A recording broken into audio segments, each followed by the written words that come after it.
CCTV camera fish thief.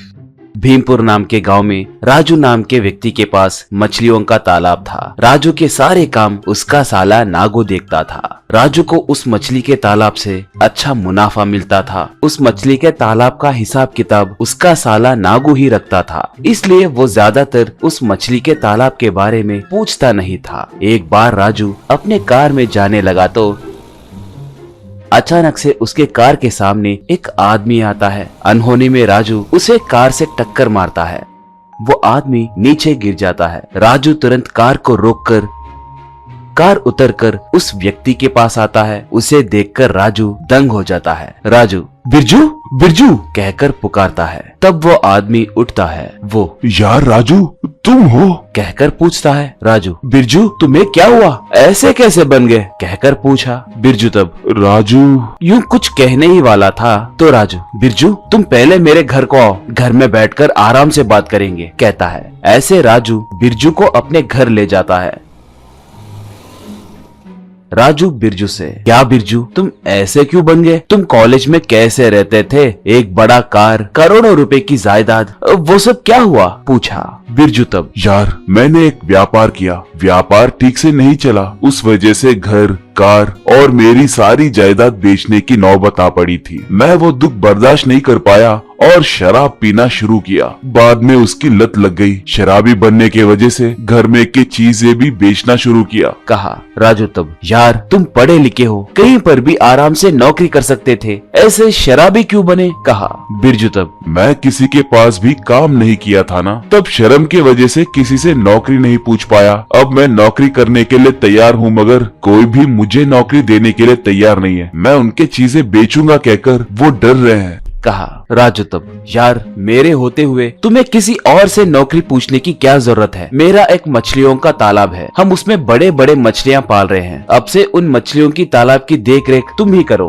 कहा। तब राजू का साला नागू राजू से, जीजा जी पहले ही ये शराबी है और ऊपर से पीने के लिए कुछ भी बेचने के लिए तैयार रहता है कहकर बोल रहा है, ऐसे आदमी को काम पे रखना अच्छा नहीं रहेगा, कहा। राजू क्या करना है मुझे अच्छे से पता है, अब से तुम उस मछली के तालाब को छोड़कर दूसरे काम देखो, कहा। अब नागू को क्या कहना है कुछ समझ नहीं आने के कारण वो चुप रह गया। तब से बिरजू उस मछली के तालाब का काम देखने लगा। मछलियों को क्या क्या दाना डालना है, बड़े हुए मछलियों को कैसे बेचना है, मछलियों का लोड कैसे चढ़ाना है, ये सारे काम देखने लगा।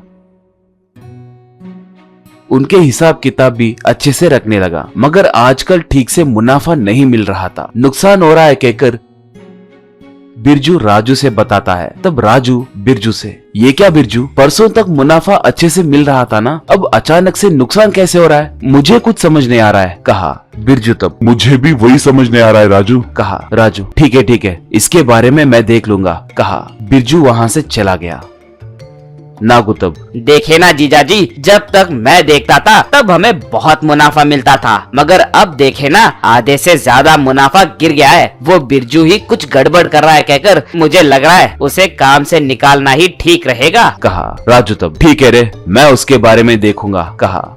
ऐसे थोड़े दिन बीतने के बाद राजू बिरजू नागू और उसके पास काम करने वालों को बुलाता है। सबके आने के बाद राजू उनसे, देखिए मेरा तालाब नुकसान में कैसे चल रहा है, मुझे अब पता चल गया है, मेरे मछली के तालाब में चोरी हो रही है, वो चोर मिल गया है, कहा। बिरजू तब, क्या चोरी हो रही है? वो चोर कौन है मुझे बताओ राजू, मैं उसे पकड़ के मारूंगा, कहा। राजू तब टीवी ऑन करके सबको वीडियो दिखाता है। वहाँ नागू एक बड़े से मछली को तालाब में से चुराकर अपने कंधे पे रखकर जाने लगता है।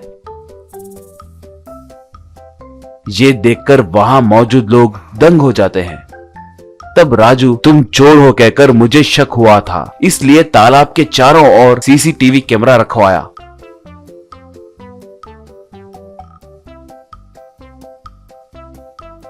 तुम चोर हो कहकर सिर्फ मुझ अकेले को पता चला तो अच्छा नहीं रहेगा ना, बाकी के लोगों को भी पता चलना चाहिए ना। बोलो चोरी क्यों किए, कहकर पूछा नागुतम। जीजाजी सच बोलूं तो आपको 10 लाख का लाभ मिले तो मैं 5 लाख रुपए का हिसाब दिखाकर बाकी के 5 लाख रुपए मेरे जेब में डाल लेता था। उसके साथ साथ थोड़े मछलियों को चुरा कर बेचता था। ऐसे मुझे बहुत पैसे मिलते थे, मगर बिरजू आने के बाद मछली बेचना मुश्किल हो गया था, इसलिए मछली चुरा कर वो निंदा इस बिरजू पे डालकर इसे काम से निकलवाएंगे कहकर सोचा था, कहा राजू तब। मुझे मेरे दोस्त के बारे में पता है, हमारी दोस्ती महान है, ये कभी दोस्तों को धोखा नहीं देगा। इस पे भरोसा करके ही उस तालाब की जिम्मेदारी मैंने इसे दिया है, मगर नुकसान कैसे हो रहा है पता करने के लिए चुपके से तालाब के चारों ओर सीसीटीवी कैमरा रखवाया।